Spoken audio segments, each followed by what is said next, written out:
ಸಖತ್ ಖಾರ ಬಣ್ಣ ಮತ್ತು ರುಚಿ ಆಚಿ ಚಿಲ್ಲಿ ಪೌಡರ್. ರಾತ್ರಿ ನಡೆದದ್ದು ಮೀಟಿಂಗ್ ಅಲ್ಲ ಅನ್ನುವಂಥ ವಿಚಾರವನ್ನ ಶಿವಗಂಗಾ ಬಸವರಾಜು ಹೇಳಿದ್ದಾರೆ. ಹೌದು, ರಾಜ್ಯ ರಾಜಕೀಯದಲ್ಲಿ ಆಗಾಗ ಡಿನ್ನರು ಬ್ರೇಕ್ಫಾಸ್ಟು ನಡೀತಾ ಇದೆ. ಇದೆಲ್ಲದರ ನಡುವೆ ಊಟದ ನೆಪದಲ್ಲಿ ಎಲ್ಲ ಸೇರುವ ಆ ಪ್ರಕ್ರಿಯೆಗೆ ಅದು ಮೀಟಿಂಗ್ ಅಲ್ಲ, ಜಸ್ಟ್ ಊಟ ಅಷ್ಟೇ ಅಂತ ಬೆಳಗಾವಿಯಲ್ಲಿ ಶಾಸಕ ಬಸವರಾಜ್ ಶಿವಗಂಗಾ ಹೇಳಿದ್ದಾರೆ. ಸಭೆ ಅಂದರೆ ನಮ್ಮ ಪಕ್ಷದ ಎಲ್ಲರೂ ಸೇರಿ ಊಟ ಮಾಡೋದು. ಮತ್ತೊಮ್ಮೆ ಸಭೆ ಅಂತ ಹೇಳಿದ್ರೆ ನಮ್ಮ ಪಕ್ಷದ ಎಲ್ಲರೂ ಸೇರಿ ಊಟ ಮಾಡೋದು.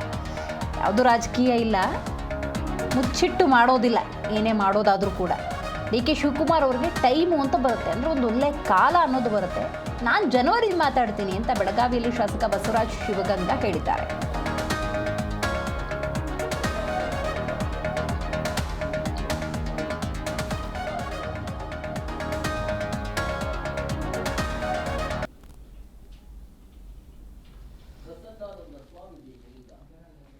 ಕರ್ನಾಟಕ ಕಾಂಗ್ರೆಸ್ನಲ್ಲಿ ಏನಾಗ್ತಿದೆ ಅನ್ನೋದೇ ಸದ್ಯದ ಪ್ರಶ್ನೆ ಆಗಿಬಿಟ್ಟಿದೆ. ಯಾಕಂತ ಹೇಳಿದ್ರೆ ಹೈಕಮಾಂಡ್ ಒಂದು ಸ್ಪಷ್ಟ ಸೂಚನೆಯನ್ನು ಕೊಡುತ್ತೆ. ಆಂತರಿಕವಾಗಿ ಏನಾದರೂ ಸಮಸ್ಯೆಗಳಿತ್ತು ಅಂತ ಹೇಳಿದ್ರೆ ಅದನ್ನು ಅಲ್ಲೇ ಬಗೆಹರಿಸ್ಕೊಳ್ಬೇಕು. ಇನ್ನೂ ಹೆಚ್ಚಿನ ಸಮಸ್ಯೆ ಇತ್ತು ಅಂತ ಹೇಳಿದ್ರೆ ಹೈಕಮಾಂಡ್ ಅದನ್ನು ಬಗೆಹರಿಸುತ್ತೆ ಅಂತ.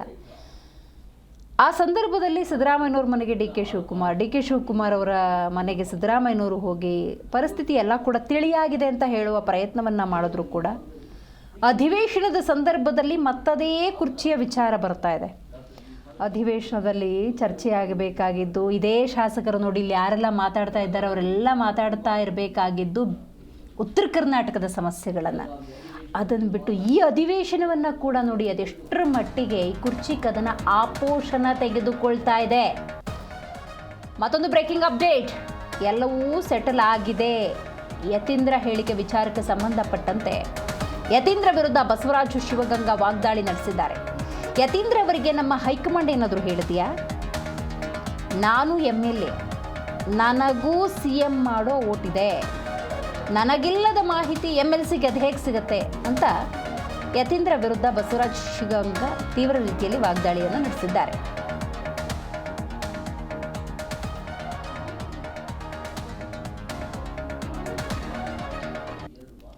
ಯಾಕಂದರೆ ಬಹುತೇಕ ಕಾಂಗ್ರೆಸ್ ನಾಯಕರು ಒಂದು ವಿಚಾರವನ್ನು ಮಾತಾಡ್ತಾರೆ.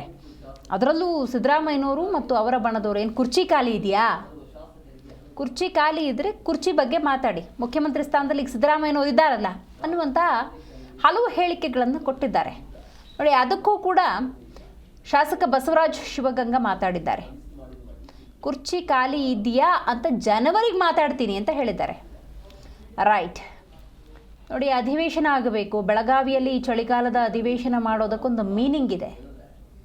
ಏನು ಅಂತ ಹೇಳಿದ್ರೆ ಉತ್ತರ ಕರ್ನಾಟಕದ ಜ್ವಲಂತ ಸಮಸ್ಯೆಗಳಿಗೆ ಉತ್ತರ ಕರ್ನಾಟಕದಿಂದಲೇ ಆಯ್ಕೆಯಾಗಿರುವಂತಹ ಜನಪ್ರತಿನಿಧಿಗಳು, ಶಾಸಕರು ಬೆಂಗಳೂರಲ್ಲಿ ಠಿಕಾಣಿ ಹೂಡಿರ್ತಾರೆ.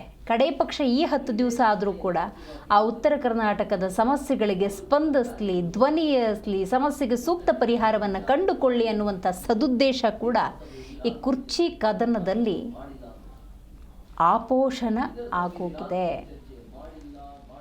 ಇವತ್ತು ಅಧಿವೇಶನದ ಜ್ವಲಂತ ಸಮಸ್ಯೆಗಳಿಗೆ ಕಬ್ಬು ಬೆಳೆಗಾರರು ಇರ್ಬೋದು, ಆ ಭಾಗದ ಮೆಕ್ಕೆಜೋಳ ಇರ್ಬೋದು, ಹೀಗೆ ಹಲವು ಬೆಳೆಗಳಿಗೆ ಬೆಂಬಲ ಬೆಲೆ, ಕೇಂದ್ರ ಸರ್ಕಾರದ ಧೋರಣೆ ಏನು, ರಾಜ್ಯ ಸರ್ಕಾರ ಏನು ಮಾಡಬೇಕು, ವಿಪಕ್ಷಗಳಿದನ್ನು ಪ್ರಶ್ನೆ ಕೇಳಬೇಕು, ಅದಕ್ಕೆ ಆಡಳಿತ ಪಕ್ಷ ಉತ್ತರ ಕೊಡಬೇಕು, ಸಮಸ್ಯೆಗೆ ಸೂಕ್ತ ಪರಿಹಾರವನ್ನು ತಂದು ಕೊಡುವಂಥ ನಿಟ್ಟಿನಲ್ಲಿ ಇಬ್ಬರು ಚರ್ಚೆ ಮಾಡಬೇಕಾಗಿತ್ತು ಸದನದಲ್ಲಿ. ಆದರೆ ನೋಡಿ, ಆ ಸುವರ್ಣಸೌಧದ ಹೊರಭಾಗಕ್ಕೆ ಬಂದ ತಕ್ಷಣ ಯಾವ ಬೆಳಗಾವಿ ಮಾತು ಇಲ್ಲ, ಯಾವ ಉತ್ತರ ಕರ್ನಾಟಕದ ಮಾತು ಇಲ್ಲ, ಮತ್ತದೇ ಕುರ್ಚಿ ಮಾತು.